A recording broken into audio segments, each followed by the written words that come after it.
Alright guys, it's been a great week harvesting microgreens and basil off of the patio, and it's time now to get to the kitchen. And I've got some cabbage and I've got microgreens from that last harvest that you saw, which turned out fabulous.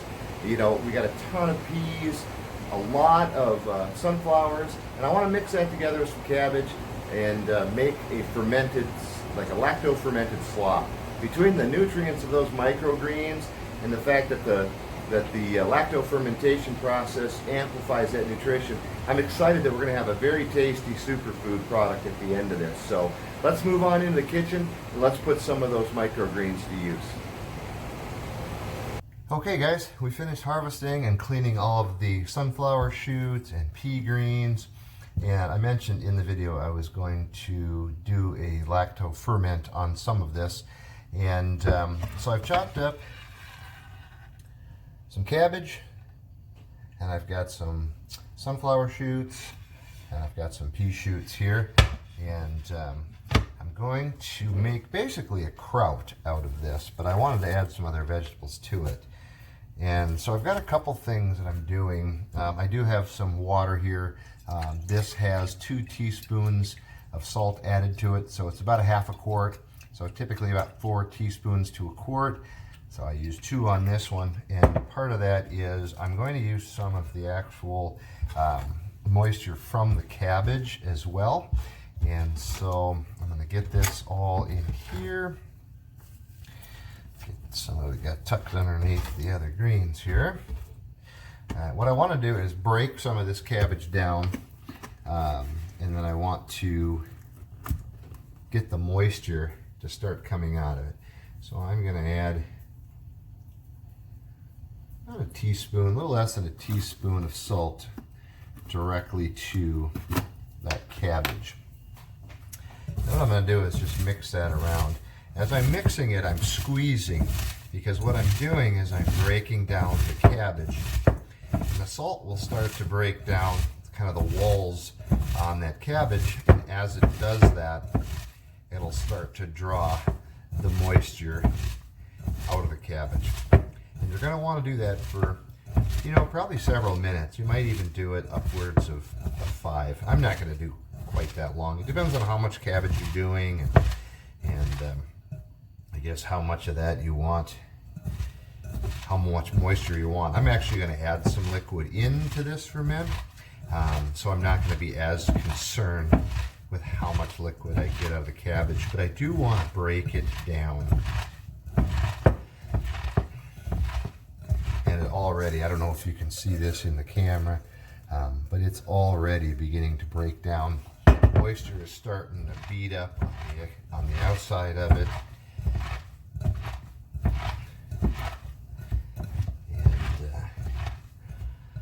And again, that's just going to help kind of move our process along here. So I'm not going to do much more than that, because again, this is going to be a longer ferment. It's going to sit for a few days. And let me grab a couple things and I'll be right back. Okay, so what I'm going to do here is I had cut these pea shoots in half. I'm going to actually cut them into quarters, and then these sunflower sprouts I'm just going to leave the way they are. But I am going to add them all together with the cabbage. We're going to mix that up as well. Mix up that moisture. Well, my hope is that because the pea shoots, and especially those sunflower shoots, they're nice and firm. And so I'm hoping that all said and done, that the textures merge well together. And we'll have some nice colors with this as well. The cabbage, with the different colors of green that are in there. I think we'll get a really nice looking slaw that comes out of this. And I guess maybe that's more what it is versus like a kraut. We're going for more of a slaw. Now I did not add, a lot of times when I make slaws, I'm going to add in some little bit of carrot, a little bit of apple, gives it a sweet flavor, adds a little sugar. You got to be careful with that because that will really jazz up the fermentation process. And so your time gets cut a little bit. But for this, the only thing that we are going to add to it for some flavoring is we're going to add some fresh basil that I pulled off the patio and use that for flavoring there. So go ahead and pack it in the jar. One of these days I have to get me a funnel to put this in, but for now, we'll just do it the old-fashioned way. Do want some of this fresh basil in there. That I'm not going to chop up. I'm just going to lay it in there. I'm going to layer it. Oh man, I love the smell of fresh basil. And this is purple basil. I do have some regular basil. That's what you saw at first. This is purple. So I'm going to add a couple sprigs to that.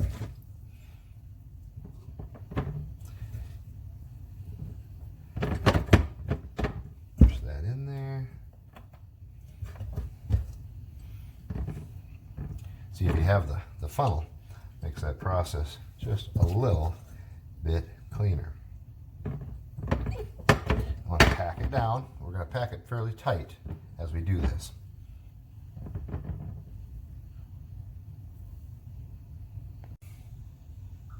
All right, now we're going to add a little bit more of the basil. I do want to save a couple pieces because I'm going to add it right on the top. We'll do that there. The other thing I'm not going to do on this one is I'm not going to season it at all. So you can add garlic cloves, you could add some onion to this. Oftentimes I'll add maybe a little turmeric, a little cayenne, or some other pepper that you like. Once you kind of understand the concept of it, and I always really encourage people, you know, start out really simple. Just do the really basics. Make some homemade sauerkraut. Make a slaw. You know, slaw again. Just add in a little apple. Add in a little bit of carrot, just for a little extra sugar, just to see kind of how that affects the, you know, the fermenting process. And just experiment. Do maybe pint jars, or you can do quart if you want. But you know, pints are nice when you're experimenting because worst case scenario is you don't like the flavor and you simply, you know, you throw that particular one away if you don't care for it, if nobody will eat it. And you will make mistakes, and that's okay. The biggest thing is to have fun with it. Again, so use small jars like pints. Use some fresh herbs from your garden, and just have a little fun with it, and don't be afraid. Don't be scared to waste some, because again, this is about learning initially. Kind of learning the process, learning how it works, learning the time frame, the equipment. So it's okay to make a few mistakes. And so you can see here now, I've got maybe 2 inches from the surface. And I think what I'm going to do, I'm going to use a couple pieces of cabbage as my lid to seal this up. But I think we have, matter of fact, as I pack this down, I definitely have a little bit more room. So I'm going to pull a couple pieces of that out. And a little bit more cabbage here.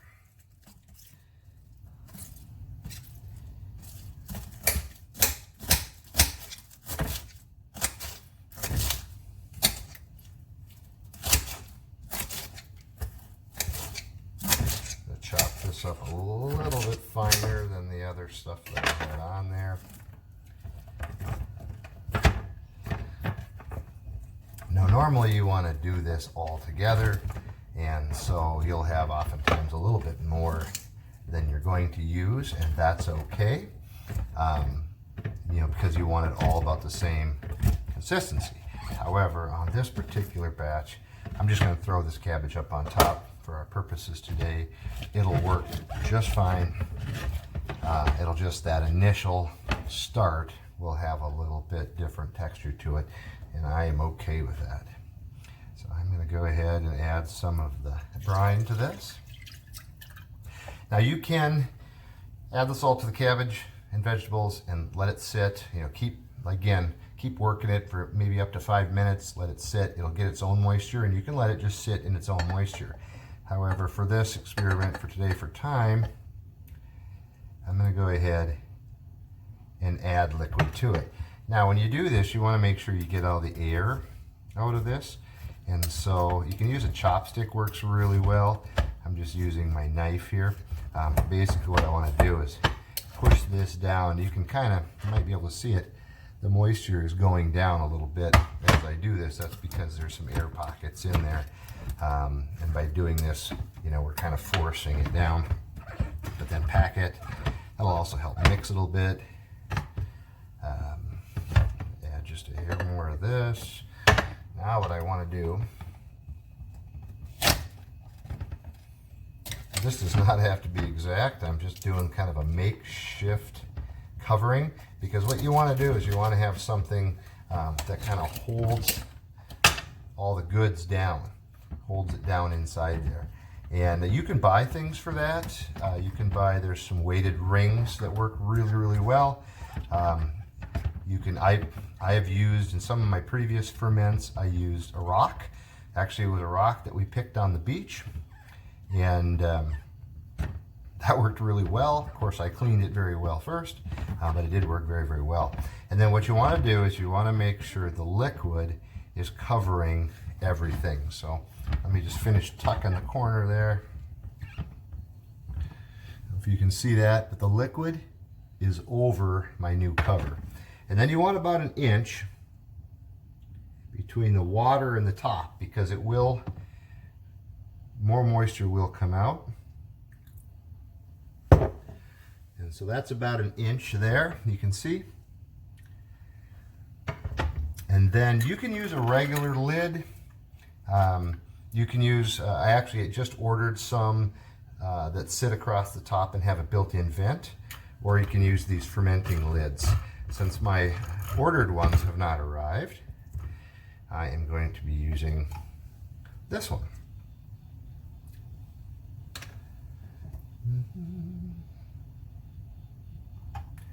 We're adding a little bit of water in there. So that will vent out the gases. And what you're trying to prevent, oftentimes when you're fermenting, it's really hard to know how fast this is going to go. And what we don't want is jars exploding. Anyone who's done this a few times has probably had something explode, or what they'll do is they'll pressure out and leak out of the jar, leaving quite the mess in your pantry. So I always recommend, just for precaution, set them inside something.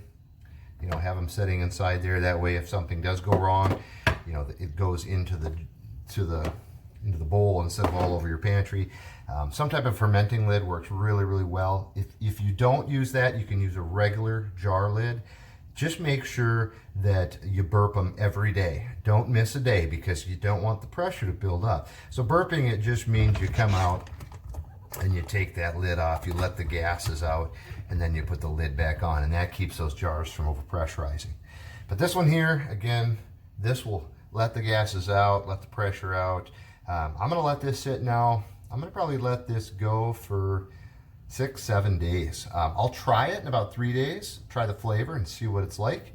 But probably all in all, I'll let it go about 6 or 7 days, and then I'll move that to the refrigerator, and the refrigerator will stop the fermentation process. But that's the final product. Again, it's kind of a sauerkraut slaw. We added the pea greens and the sunflower shoots with a little bit of fresh regular basil and purple basil to the mix.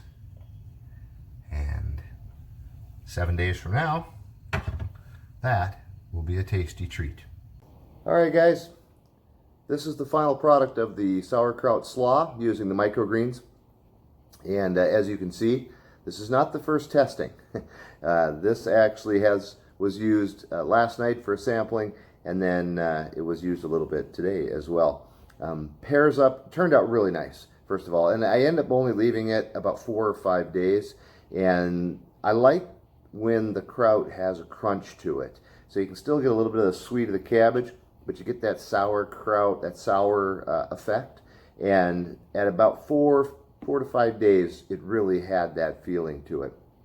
So we went ahead and opened up last night and tried it, and but I just wanted to show this to you. It turned out just wonderful. The microgreens broke down significantly, and again, there was no seasoning in this at all. It was really just the basil is all we added to this, and the flavors came out so well. So I'll just bring that over so you can see it.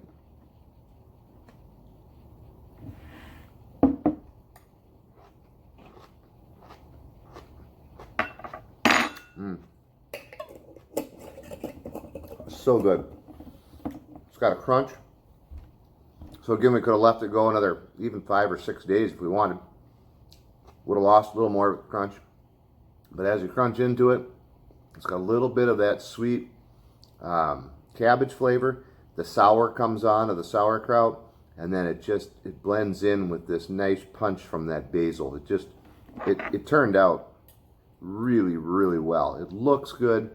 And one of my testers is that if the beautiful bride approves, it must be pretty good. And she is not a kraut fan, so I don't expect her to like or even try my sauerkraut. But because of the microgreens in there, she wanted to sample it, and she ended up having seconds on this. So she really liked the simplicity of this. So, bon appetit.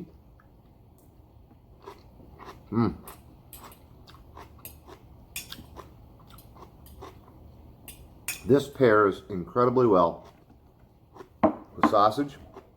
Now, you could use any type of sausage for it. Polish, Italian, doesn't matter. But also, if we have vegetarian or vegan people in our family, which I happen to have, this is a really great add to, for example, a vegan sausage. So I went down and picked up, just for a test, I picked up some chicken apple, I guess. They're supposed to be like a chicken apple sausage, but it's all plant-based and uses potatoes, sweet potatoes, things like that. And paired it up with this and another slaw that I made using the microgreens, and wonderful. So I mean, really, it's just a meal in itself. One of those sausages and a serving of this kraut, and it's an absolutely fabulous vegan-friendly meal. So great turnout. It just worked really well, and super easy to do. And so I really encourage you, play around, try some fermenting. It's a lot of fun, and you get a great meal at the end. So thanks for tuning in and following along.